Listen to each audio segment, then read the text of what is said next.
Student good morning.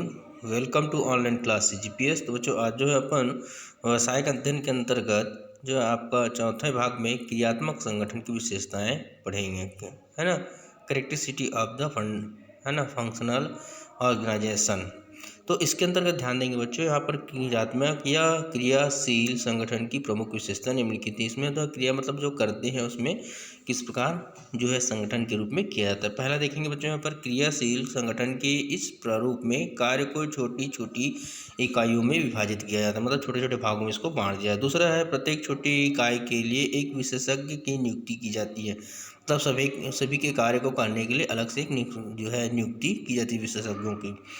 तो अगला बच्चा तीसरा, इसमें विशेषज्ञ आवश्यकता अनुसार निर्देश व सलाह देने का अधिकार रखता है, मतलब वो अपना अधिकार के रूप में कार्य को करा सकते हैं बच्चे। चौथा नंबर देखेंगे, प्रत्येक विशेषज्ञ रेखा संगठन की भांति अधीक्षक या प्रबंधकों के अधिकारी द्वारा अधिकृत रहते हैं, मतलब उनके द्वारा ये बनाए जाते हैं यहाँ पर जो है। पांचवा देखेंगे, जिस कार्य के लिए विशेषज्ञों की नियुक्ति की गई है उसी कार्य में विशेष निर्देश या सलाह दे सकती हैं, मतलब दूसरे में उस कार्य को नहीं किया जा सकता वहाँ पर। अगला छठवां देखेंगे, इस संगठन में अधिकार सत्ता का प्रत्यायोजन ऊपर से नीचे की ओर कार्य की प्रवृत्ति के अनुसार होता है। तो जैसे ऊपर से नीचे मतलब जो बनाया गया वो नीचे तक वहाँ पर कार्य को देख सकते हैं बच्चों पर। अगला है जो है प्रत्येक विभाग या इकाई अपने कार्य के लिए स्वतंत्र रहती है तथा वह इकाई उसी कार्य के लिए क्या है उत्तरदायी भी रहती है, मतलब जिस कार्य को वहाँ पर सौंपा गया है। आठवां देखेंगे मुझे, इस संगठन में प्रत्येक कार्य के लिए विशेषज्ञों की सलाह आवश्यक होती है, मतलब सबका राय लेना अनिवार्य है जहाँ पर उसको बताया गया है विशेषज्ञों को, है ना। अगला देखेंगे क्रियात्मक संगठन के लाभ। तो यहाँ पर देखेंगे merits of the functional organisation के अंतर्गत देखेंगे क्रियात्मक संगठन को 8 अधिकारी वाला संगठन 8 बॉस ऑर्गेनाइजेशन भी कहा जाता है। तो इस पद्धति के निम्न गुण है। पहला देखेंगे ध्यान से बच्चों, यहाँ पर विशिष्टीकरण को प्रोत्साहन, मतलब कुछ अच्छा कार्य को करना। यह पद्धति पूर्णतः विशिष्टीकरण पर आधारित होता है। एक श्रमिक व्यक्ति या विशेषज्ञ केवल एक ही कार्य करता है और उसी कार्य में वो दक्ष हो जाता है, अतः वह अच्छे से अच्छे कार्य करने का प्रयास करता है बच्चों। यहाँ पर अगला देखेंगे प्रेरणात्मक पद्धति, मतलब प्रेरणा देना। यहाँ पर यह प्रेरणात्मक प्रणाली या कार्य को अधिक अच्छे तथा नवीन ढंग से करने की प्रेरणा मिलती है, इससे कार्य कुशलता में वृद्धि होती है। अगला बच्चों वृहद मात्रा में उत्पादन, यह प्रणाली जो है बड़े बड़े कारखानों एवं उत्पादन गृहों के लिए उपयुक्त एवं लाभप्रद होता है, मतलब इसको जो बताया गया यहाँ पर वृहद पैमाने पर जो उत्पादन किए जाते हैं उसके लिए अपनाया जाता है नियम करके, है ना। अगला देखिए कुशल संगठन, इसमें कार्य करने वाले को अन्य से कोई, है ना, दखल अंदाजी नहीं मिलता, मतलब एक अपने काम को छोड़ दूसरे कार्य में कोई भी दखल अंदाजी नहीं कर सकता। वहाँ पर सभी का कार्य अपने अपने स्तर पर स्वतंत्र होता है, इससे संगठन में शांति व प्रगति का वातावरण बना रहता है। अगला देखेंगे बच्चों, यहाँ पर पांचवा है कार्य क्षमता वृद्धि। इस प्रणाली में श्रमिकों को उनकी योग्यता अनुसार कार्य दिया जाता है। श्रमिकों की कार्य क्षमता दिनों दिन बढ़ती ही जा रही है। जो बच्चों सही में ध्यान रखना है कि इसमें जब भी कार्य क्षमता के अनुसार उसको कार्य दिया जाए तो उसका काम और अच्छे से बढ़ता है। अगला है छठवां अनुसंधान को प्रोत्साहन, मतलब नए चीज़ खोज को प्रोत्साहन मिलता है। चूँकि इस पद्धति में प्रत्येक कार्य में दक्ष व कुशल व्यक्तियों की नियुक्ति की जाती है, साथ ही विशेषज्ञों की सेवाएं ली जाती है, अतः इस प्रणाली में अनुसंधान को प्रोत्साहन मिलता है। अब इसमें लोचदार प्रणाली या एक लोचदार पद्धति आपको बताया था, इसमें बच्चों इसमें ध्यान रखेंगे लोच क्या होता है। इसमें समय समय पर आवश्यकता अनुसार परिवर्तन संभव होता है, उसको लोचदार बोला जाता है। अगला है देखेंगे आठवां है अधिकारी और अधिकार और दायित्व का विभाजन, मतलब जिस कार्य के लिए किया गया उसी कार्य में उसमें शामिल किया जाता है। इस पद्धति में अधिकार और दायित्व का विभाजन या सीमा जो निर्धारित करना अत्यंत सरल हो जाता है। इसमें सहयोग सबसे बड़ी चीज़ है, सहयोग। इस प्रणाली में अनावश्यक हस्तक्षेप न होने से एक दूसरे के कार्य में अत्यधिक सहयोग की भावना विकसित होती है। ठीक है बच्चों, अगला देखेंगे क्रियात्मक संगठन के दोष, है ना, demerits of the functional organisation. तो क्रियात्मक संगठन जहाँ एक और क्रियाशील व वैज्ञानिक पद्धति, वहीं कुछ में कमियां दोष व्याप्त किया गया। पहला अत्यधिक हस्तक्षेप, तो इसमें हस्तक्षेप नहीं होना चाहिए, इसमें बताया गया हस्तक्षेप ज़्यादा किए जाते हैं। इस पद्धति में विभिन्न विशेषज्ञों का हस्तक्षेप इतना अधिक बढ़ जाता है कि प्रत्येक कार्य करने वाला श्रमिक इसे अनावश्यक हस्तक्षेप समझना प्रारंभ कर देते हैं, इससे कार्य के प्रति अप्रेरणा रुचि कम हो जाती है। मशीन की भांति कार्य, मतलब यहाँ पर संगठन जो है वैज्ञानिक प्रबंध के सिद्धांतों पर आधारित, जिसमें मशीन की भांति कार्य को महत्व दिया जाता है, जबकि मशीन व मानव में फर्क होती है। इसका सर्वाधिक जो है विरोध का जो है श्रमिक वर्ग ने किया है। अगला देखेंगे बच्चों अनावश्यक व्यय, मतलब जो फालतू खर्च कहे जाते हैं इसमें। तो विभिन्न प्रकार के विशेषज्ञों की नियुक्ति से अनुपादक व्यय जो है वेतन बढ़ जाती है, साथ में जो है सब जबकि व्यय की तुलना में उत्पादन व किस्म में सुधार नहीं आता है, अतः यह अपव्ययी प्रणाली कहला जाती है। चौथा है लिपिकी कार्य जो है अधिक, मतलब इस पद्धति में कागजी कार्य जो है अत्यधिक होता है, इसका उत्पादन से प्रत्यक्ष संबंध नहीं होता है, जबकि यहाँ बताया गया है ना। पांचवा है अव्यावहारिक पद्धति, मतलब कुछ लोग इसे जो है अव्यावहारिक पद्धति कहा जाता है, क्योंकि किसी भी कार्य में अत्यधिक विशेषज्ञ हस्तक्षेप तथा परामर्श से क्षति होने का भय बना रहता है। कमजोर अनुशासन, मतलब यहाँ पर क्रियात्मक संगठन में अनुशासन कमजोर हो जाता है और कमजोर अनुशासन संगठन की एक बुराइयाँ है। अगला है समन्वय में कठिनाई, इस पद्धति में कार्य को सरलता व स्वतंत्रता से नहीं किया जा सकता, इससे आपसी समन्वय स्थापित नहीं किया जा सकता। इस प्रकार ध्यान देंगे बच्चों जो है 8 समन्वय के दोष जो बताया गया 8 प्रकार से।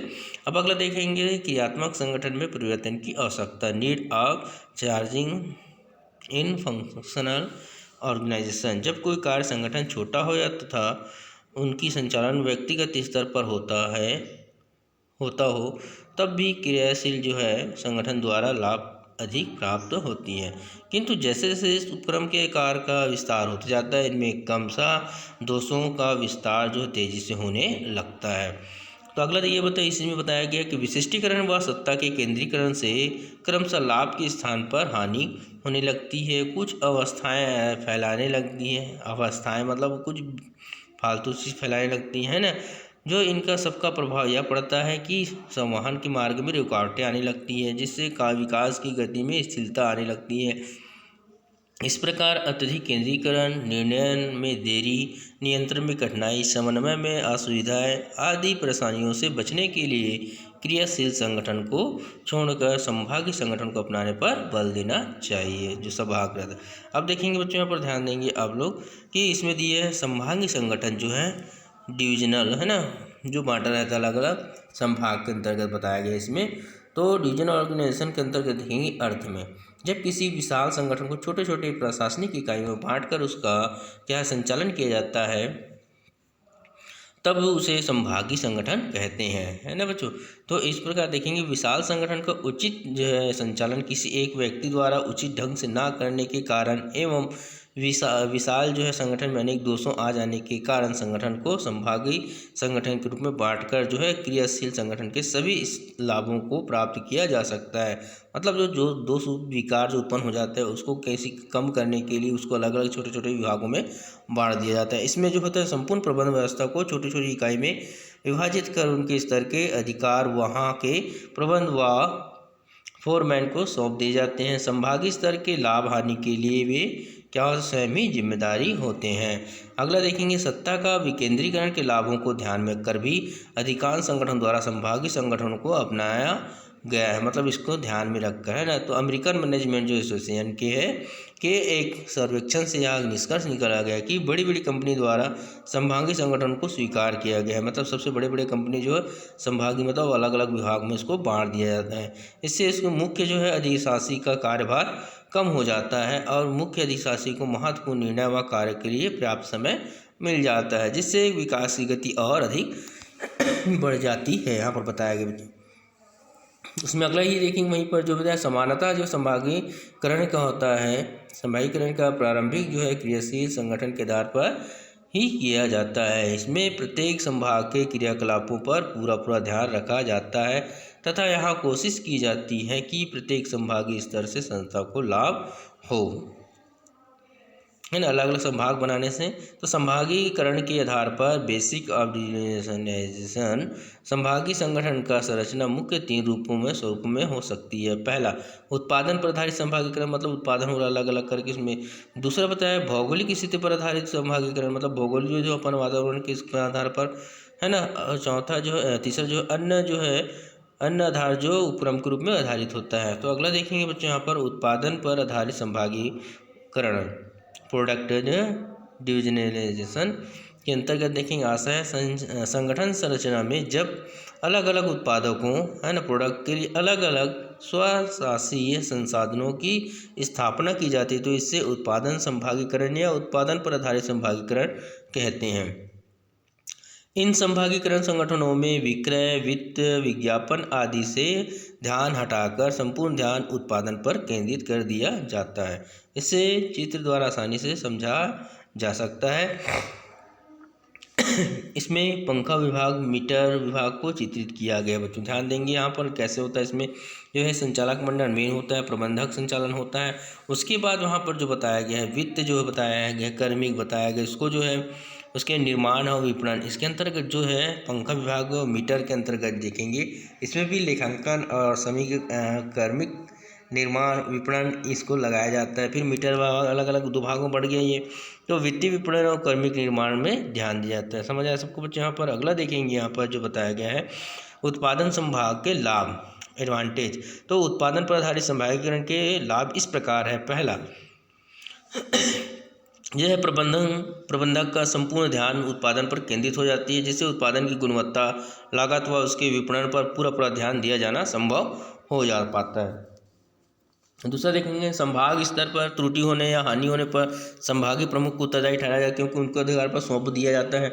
अगला देखेंगे तीसरा, सामान्य प्रबंधकों को प्रशिक्षण देना आसान हो जाता है, मतलब कम मात्रा में होने के कारण जो है उसको प्रशिक्षण देना आसानी हो जाता है बच्चों। अगला देखेंगे शीर्ष में जो है प्रबंध को उच्च वर्गीय कार्य के लिए पर्याप्त समय मिल जाता है, मतलब जो शीर्ष जो है उनको अलग अलग कार्य करने के लिए, उच्च अधिकारी के लिए कार्य करने के लिए समय मिल जाता है। अगला देखेंगे बच्चों वहाँ पर संभागीय संगठन से विकेंद्रीकरण प्रवृत्ति को बल मिलता है। इसमें अलग अलग होने के कारण क्या होता है, उसमें केंद्र को जो मेन को रहता है उनको जो है कार्य करने की प्रवृत्ति में बल मिल जाता है। अब अगला देखेंगे आप उत्पादन संभाग के दोष है ना, डिसएडवांटेज। अगला देखिए इसमें सामान्य, पहला है सामान्य प्रबंधकों की संख्या अधिक हो जाती है, मतलब एक से जो अलग अलग संभाग होने का है ना। अगला देखेंगे इसमें इससे संगठन में समन्वय कार्य जटिल हो जाता है, संगठन नहीं हो पाता है। तीसरा दिखाया है यहाँ पर संभागीकरण संगठन के सभी प्रकार के उत्पादों के लिए उपयुक्त नहीं होता यहाँ पर। तो इस प्रकार बच्चों आज जो है नेक्स्ट भाग में आपको जो है 5वें भाग में भौगोलिक स्थिति पर आधारित संभागीकरण या भौगोलिकरण समीकरण के बारे में पढ़ेंगे। गुड बेटा आज के लिए।